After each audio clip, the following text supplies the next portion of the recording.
गधा था वो बोझ के मारे मर रहा था कि नहीं रहा हमारा तो बहुत ज्यादा वजन है।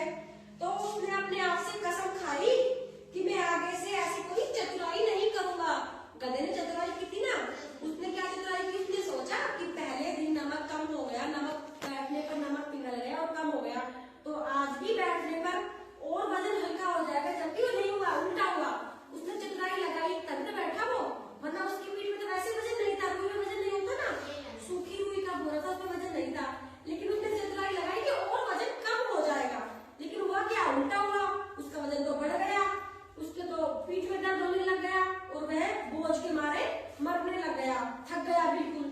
तो उस घोड़े के समझ में आ गई कि आज के बाद मैं कसम खाता हूँ कि मैं कभी भी ऐसी चतुराई नहीं करूंगा। तो ज्यादा चतुराई नहीं करनी चाहिए ना। इस कहानी से हमें क्या शिक्षा मिलती है कि ज्यादा चालाकी करना मूर्खता है।